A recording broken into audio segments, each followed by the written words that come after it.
Give me a picture of gecko's claw. Give me a picture of the gecko claw. A gecko claw. Dangerous gecko claw. Hello people on the internet, my name is Kit and welcome to my corner here on YouTube. At the beginning of July, I went to Anime Expo for the first time. I'd been to other conventions before, but this was my first expo in the United States, and so I thought it would be nice to document it. This is me at the start of the convention. This is me at the start of the convention. You have a mirror right there. Oh yeah. I think I was the most excited for the first 2 days of the expo. I'd found out that Spooky Monsters Cosplay was hosting a Homestuck meetup. Now if you know me, you know that I am an old school Homestucker.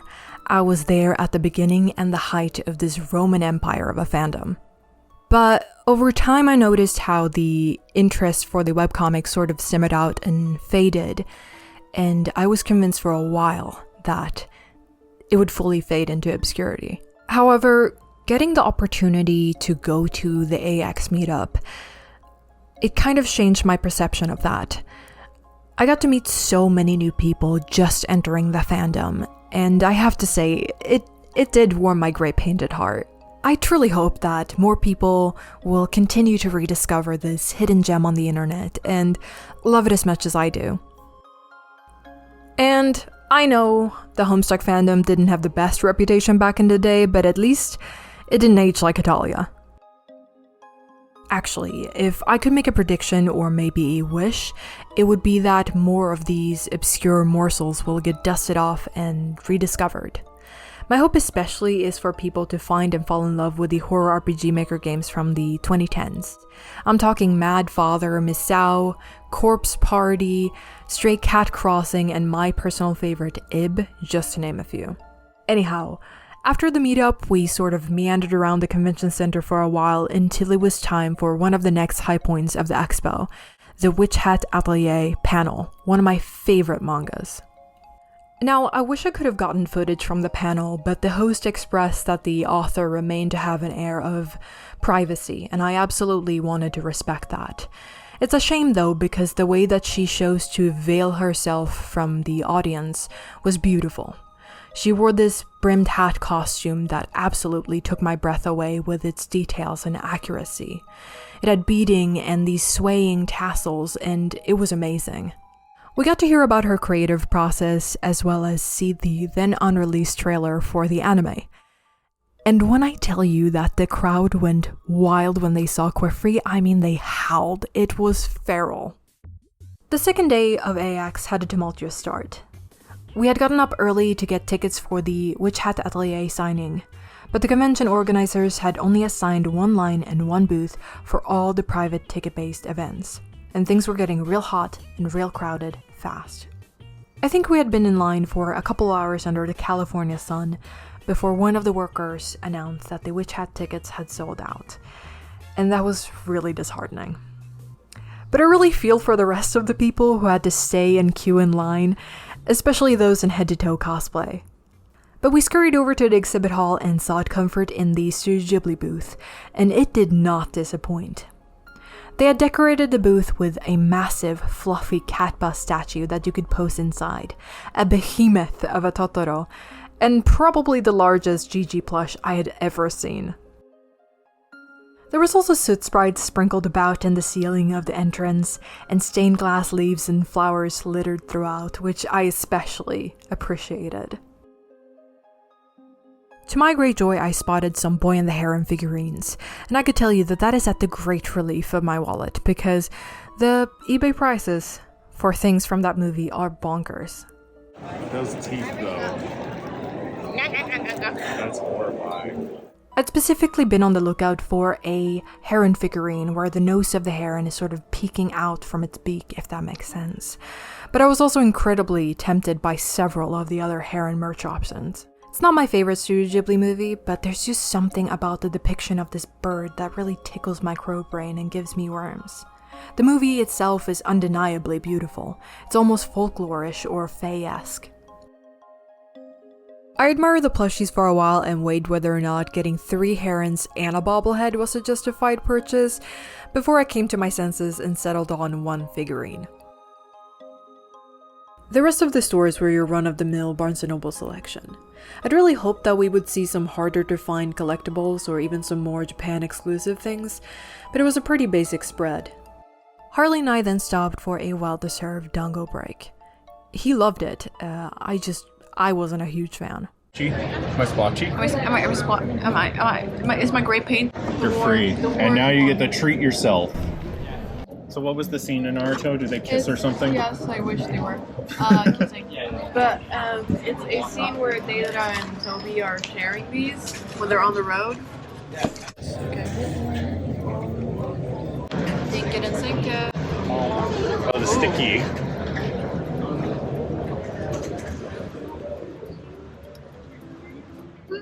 Kit doesn't like savory. And then we set out to explore the rest of the exhibit hall. Our first stop post-snack break being the Good Smile Company's game booth, where you could win prizes.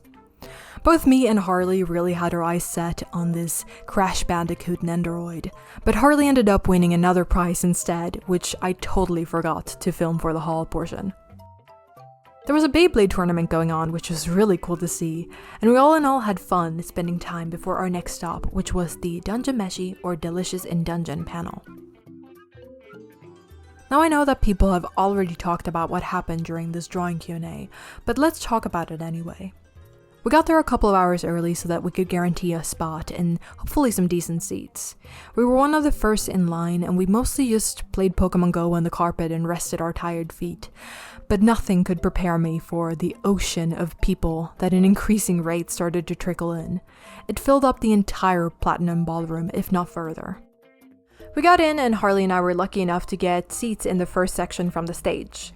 And then we got introduced to the panelists, the people at Studio Trigger.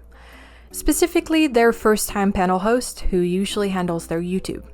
We were told not to film the panel itself since they would be showing concept art and similar.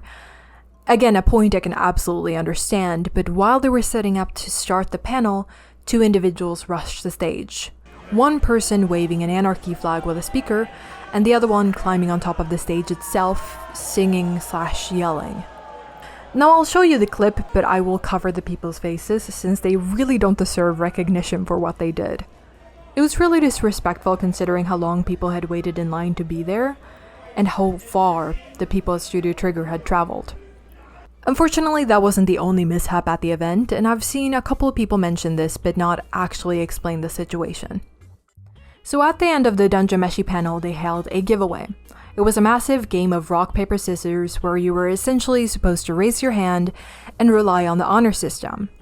But there ended up being several cases of cheating, only one making it to the final. Though, I'm pretty sure that they didn't win anything from what I understand. The prizes were these signed sketches of the main set of characters. And I myself couldn't really stomach the idea of potentially going up and playing in front of a bunch of people, and so I remained seated watching this unfold. But aside from that, I'd say that the panel was a success. They even allowed us to take a picture of the drawing at the end of the panel, and that pretty much caps off day 2. We dedicated the third day to mostly exploring the different booths. I wasn't wearing my glasses while I was cosplaying Gamzee on the first day, so most of the artist alley and exhibit hall was a colorful blur at best. And so it was kind of like seeing the shopping areas for the first time. I've sort of been on a several-year Yu-Gi-Oh kick, and so we had to stop and look at the figurines and different model kits at certain booths. 7-year-long Yu-Gi-Oh kick. A lapse of insanity that has lasted longer than I expected. I prepared a list of things that I was on the lookout for, and so that really helped when I felt overstimulated by all of the different tables. I was mainly on the search for things from Hat Atelier, Soul Eater, Dungeon Meshi, Homestuck, or any of the horror RPG maker games I love. Oh, I gotta rep the dogs. Yeah. We're gonna fall behind. I'll do that as well. They've been trailing by a little bit all day. It's Coconut Mama. While in the exhibit hall, Harley decided to sell some of his cards to a vendor there, and we spotted a 𝐊𝐞𝐿. I've just seen the greatest plush of them all. 𝐊𝐞𝐿. You know, he might not look how I imagine. I support him. I support him. We did some exploring of the artist booths, but then we had to scurry over to the Black Butler panel on the other side of the convention center. Now at this point we had been to several of these panels, which Hat Atelier, Dungeon Meshi, Trigun Stampede, and a J-pop one we had accidentally stumbled into. And all of these fandoms have a decent amount of hype around them, especially Dungeon Meshi and Witch Hat Atelier. But I should have known. I should have known that the Black Butler fans would demolish these fandoms in terms of energy. Sea-Dog was there to host the panel, which I thought was a perfect choice. And they even flew in the voice actor for Sebastian, which was really cool. And much like the other panels, they had a giveaway, though luckily this one was raffle-based. And so we grabbed our raffle tickets and had a couple of cheeky sips of Buzzball and buckled up for the journey. And boy was it a ride. We went through 2 different sections of Q&As, a prepared one with a PowerPoint-style display, and an audience Q&A. After that, we got to the announcements where they revealed the new season of Black Butler, the Emerald Witch arc. The trailer started playing on the large screen and the crowd went wild. I mean, my heart was racing.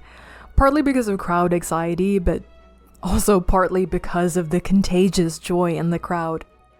It was just such an experience, and the cosplayers looked amazing. We left feeling as if we had ran a marathon and spent the rest of our limited time shopping in the Artist Alley, getting to spot Iron Mouse on our way there.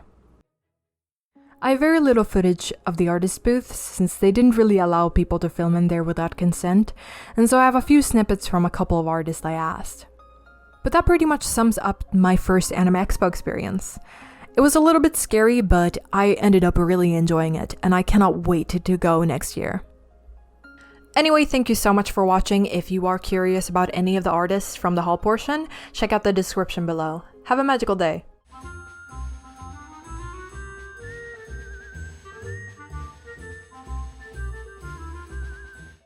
Alright, so welcome to the haul portion. I have enlisted Harley to help me with this part because I'm way too awkward to just do it by myself. Okay, so essentially for when I was filming, I would write down the shop name and the prices and just the general details of where I got the item so that I could list it in the corner. But Harley is more of a chaotic buyer. He just kind of walked up, spent 2 seconds at the booth, and just bought whatever he felt like. What can I say? I know what I want. You were very methodical. You gave a lot of thought into your purchases. Me, on the other hand, I see a thing and I'm like, oh, I want that. And I go and I bought it. Some of this stuff I bought while you were like looking at other booths. Like you were like taking notes of the booth number and stuff, and then I would just drift off and buy something from a different booth. I'm just very organized by nature. So let me just apologize for not getting the artists' names for that. Is there any item that was like your favorite out of the bunch? Oh, by far. What is your top 3? The Wolf's Rain pin, of course. Yeah. No, that was the absolute best purchase I found. I was so thrilled. No one even knows what that anime is. It's my favorite. In fact, that pin's right next to us right now. I'll put it on my computer. I really like the little, you'll see later in the video, but the Astarian CD case, like keychain. I am actually a big fan of my Trigun cassette tape. That artist was so creative. I just love it. And like the fact that it actually had a little CD in it, fantastic. 10 out of 10. Like, I'm pretty sure every sticker I got is now in use on something. See, I'm the exact opposite. I hoard them until I can completely cover a surface with them because I want to spray it with a sealant. I just want it to last as long as possible. I did buy some stickers, mainly from Witch Hat Atelier, I think. I was kind of sad that there weren't more people at the meetup, but I'm like really crossing my fingers that Homestuck is gonna have a big resurgence where everyone's gonna rediscover it and just fall in love with it. Yeah. When everyone is pointing up towards the sky during the meetup, I could not hear it. So if it looks like I'm not really posing with everyone else in the group shot, it's because I had latex over my ears. I couldn't hear anything. Yeah. And it was horribly embarrassing to rewatch the footage. You couldn't hear anything. You also could barely see anything. Yeah, no, I didn't have my glasses. You were covered in face paint, so you couldn't smell anything. Oh my god. You had gloves on, so you couldn't feel anything. You were barely even there as a person. I was there in spirit, but like not really in person. I felt like I was hovering above my body. This is what they call like a transcendent experience, and this is why everyone should cosplay a troll, right? Yeah, at least once. I think that people should experience what it's like to be covered head to toe in oil-based makeup. Just so that they pay us a little bit more. Like, it's a rite of passage. It's a rite of passage. Are you really, truly a cosplayer if you haven't been covered in something or other? Actually, let me backtrack. In specifically makeup, alright? But I actually haven't been to a Swedish convention in a while, so it may have changed. But what I do know is that you guys get some really interesting panelists, whereas the Swedish conventions don't really get that. So, I mean, that's a pro to the American conventions. Yeah, but how's the artist alleys over there? Oh, they're awesome. I mean, they were awesome when last time I went, but yeah, from my memory, I was having a great time at the artist alleys. Well, I'll say this. I mean, for sure, I'm already excited for next year's Anime Expo. I'll never not be excited to go to Anime Expo. How do you feel about it, though? It's one of those things where it's kind of like a fever dream of crowds and bright colors when you're experiencing it. It's sometimes a little bit dystopian when you like watch maybe like 60 people to 200 people crowding in one area, just yelling at a screen. Like that was a little strange to me. Like the little concerts by the screens. I don't really know anything about VTubers and VTuber concerts. I don't know what was going on, but I thought that it was a little strange. I'm pretty sure those were pre-recorded. Yeah. So they are kind of just cheering and shouting at a video clip. But maybe it's about the community of like getting to enjoy the artist you like with a bunch of people. I just don't want to be shoulder to shoulder with a stranger. I think that is where it comes down to. Well, you know, it's different now these days as well, because think back to like our younger days, right, where it was so hard to find anything that was anime stuff. That's true. But now it's everywhere and everyone watches anime. But like back in the day, like being told you can go to the convention, you'll find other people who have shared the same interest as you, that's a crazy thing. Yeah. When I went, the first time I went, what was it, 2016 I went, it was like transcending, you know? It was like, wait, there's others out there. It really was like eye-opening of like, wow, there's a lot of people who actually like these same things as me. Anyway, thank you so much for watching the haul portion. If you want to watch the bloopers, just stick with us. Stay around. Stay around. Smash that like button. That was 3 burps in a row. Want a hit on my jewel? Please, I will bribe you. Do you want YouTube money? I'll give you YouTube money. You just have to do this. Why did I not pick Ermin for this? It's not too late. I think it was the... What is that? Like, what is this?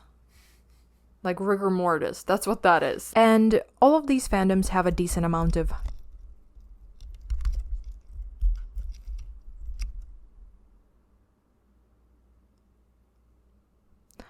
No, I was like, I'm gonna take it.